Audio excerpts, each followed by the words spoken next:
Hello my quilting friends, my name is Leah Day, and in this quilting tutorial we are learning Starflower Vine. So this starts out with a long curving line, come to one edge of your quilting space, and then turn around and stitch all the way back to the other side. Now we have a pretty vine line. I'm going to travel stitch along that, and I need a little bit of space because these starflower shapes take up a little bit of room. I'm going to stitch out. I'm going to stitch basically a plus sign shape and then the diagonal. So a nice pointy star, just like so. Now I'm going to bounce around that with flame shapes. So come to a point, come back, come to a point, come back. And you want to watch your thread here because it can build up and you can end up with too much thread and break your thread. There we go. And once you get that built up, simply echo back to your vine line, wash and repeat. I'm going to stitch on down, form another starflower shape, wiggle out, and then decide where my star is going to go. It's going to go right there. You want to leave a little bit of room for this to branch out. Stitch my plus sign, stitch the diagonals, over, and then now I'm going to bounce around it again. So wiggle out, wiggle back, wiggle out, form that point, and wiggle back. And now that I have a little bit more room, I might actually bounce around this shape a second time to fill it in with even more echoes.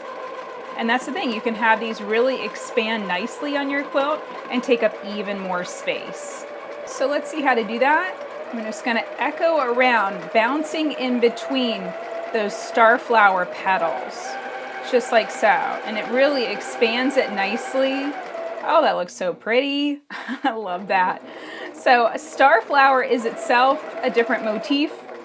You can stitch that as a nice medallion, as a nice motif on your quilts. And then now you have a vine design that you can use with the same motif. So if you were wanting to kind of coordinate your quilting design, you could use this in a border, you could use starflower in blocks, lots of different possibilities. So looking at this stage, I honestly don't really like it. You have a lot of open spaces, a lot of gappy areas, and to me this is just looking a little weird. And this is me being completely and absolutely honest, guys. Some designs just don't work. Starflower bands, all of those designs work really, really nicely. Starflower Vine might need a little bit more work on the drawing board. But I'm willing to give it a try and see what happens when I stitch this on a larger scale. It may just change it completely if I put this into a border or I put it in a sashing. You know, something might not work in a square, but it may work great in a narrow space. So let's stick with it and give it a try on a long arm. So I'm going to give Starflower Vine a try within this 6 or 7 inch border. Got this section of my quilt open, and I figure this is going to be a great experiment to see if this design is going to look just a little bit bigger, a little bit better on a bigger scale. So I'm starting out with a really nice big vine line, and then let's swirl into our shape. Remember, we start with that plus sign shape, and I'm not going to stitch that perfectly, that's a-okay. I go on the diagonal, and then now I'm going to bounce around it, flame shapes. So I just focus on forming that tip of the flame and then swinging around it. Now this one has already gotten just a little bit tight and a little bit dense, so I'm not going to try and echo that one. I'm going to move on with the design, and let's see if I can give the next one a little bit more room to grow. And let's also try and fill in that vine and see if that makes it look just a little bit better. I kind of like that. A few more lines of quilting just adds to that organic look. Now I'm going to slowly travel stitch up. Let's try that again, this time giving it a little bit more space to expand. I think I did that a little bit better this time. And let's do also fewer petals, that's okay. You don't have to have tons and tons of petals. I think 5 is actually a really nice number. And then they can have a little bit more room to expand. So now I'm bouncing around with that echo. I can say this is definitely a great design to give you some practice with hitting sharp points, with travel stitching, with echoing. All of those things I'm getting lots and lots of practice with. Every time I come in, every time I come out, I'm getting a little bit more practice with those shapes. Let's swing out and kind of form one going this way. See how that works. I can definitely say this design wants to expand even more than the space that I've given it. So if I had given this a 12-inch border, I probably would be able to make these even bigger, and it probably actually would look a lot better. I think this is a design that just really needs a lot of space. And that sounds weird, but some designs just really look better on a bigger scale. I have found that some designs look better on a smaller scale, and there's not really any way of knowing how a design's going to look, where it's going to look best, until you get some experience stitching it. I know I've said that a lot, but sometimes it just bears repeating. You know, you just got to play with it a little bit. I do like that extra stitching going into those flower shapes. I think that that looks really nice. I think that adds to it.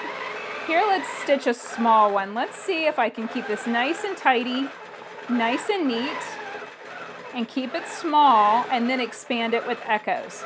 So I'm going to stitch small shapes. I'm also stitching slower. This is just an experiment to see, hey, maybe if I keep it contained, it'll look more like I want it to look. You know, in my head, this is just absolutely gorgeous, but when I actually get it on the quilt, sometimes it turns into a mess. And that's okay. Everything doesn't have to work out perfectly. This is the point. When we learn, we grow, but sometimes in order to learn and grow, we gotta make a mess. That kind of worked. I kind of like having another layer of echoes around it. I think that looks nice. It's ending up getting really dense though. That's the one downside. This is not going to be something that you want on a bed quilt if it's stitched that densely. So let's give it another try. Let's go really, really, really big.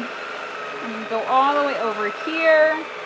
Expand with a big plus sign shape. Go on the diagonal big. Go on the diagonal again. All right, now big flame shapes, fill in the whole space. Oh man, I like that. I think that looks really nice. So maybe that's the solution, is to expand those leaves and use the leaves of the starflower to really fill in your area. It just takes trying lots of different ideas before you figure out what works. And then now I'll stitch that wide vine. Fill that in with a few echoes. I think we got it there. Now I'm going to travel stitch carefully. Or what if we don't travel stitch carefully? What if we just go on ahead and stitch an echo and then swirl out another really big one? It's really just a process of what if. What if I do it this way? What if I do it that way? There's no right or wrong. I hear from a lot of quilters that are really, really worried about doing something wrong. And there isn't really a right or wrong. You know, it's all about your own opinion. And whenever I started stitching this big, I was like, oh, that's the way I like it to look. That's the way I think it looks best. But you know, that's just my opinion. And you might have liked it better when I was stitching it differently. There we go. Stitch a little echo. And then I can go back in that vine line. That's also going to make it a little bit faster. Now let's stitch back and form some shapes going in the other direction. So down here, plus sign shape. Go on the diagonal. Go on the diagonal. And now carefully swirl around, expanding those, bringing them out. I really like that. It's a little bit messy there in the center. You can always throw more thread at it if you want to. No big deal. I think this would be also a fun design. I might try digitizing this just to see what happens whenever I try and stitch this in a digitized way. I think that would be a lot of fun. So be looking forward to that. I've been really challenging myself to try digitizing some of these designs as I go, and I find sometimes I can get that done between the time I film the video and the time that it comes out. So that'll be kind of a neat challenge. I really like that. I like it when the petals expand like that. It really has grown on me. You know, I really want you to give it a try and figure out what way you like it best. This is one of those designs that has lots of interpretations. It is a little bit on the complex side, but I think it's going to fill your quilts with a really, really gorgeous texture. Thank you for quilting along with me today. If you'd like to find more quilting videos like this, partly on a home sewing machine, partly on a long arm, come and check out my website, leahday.com/FMQ. Until next time, let's go quilt.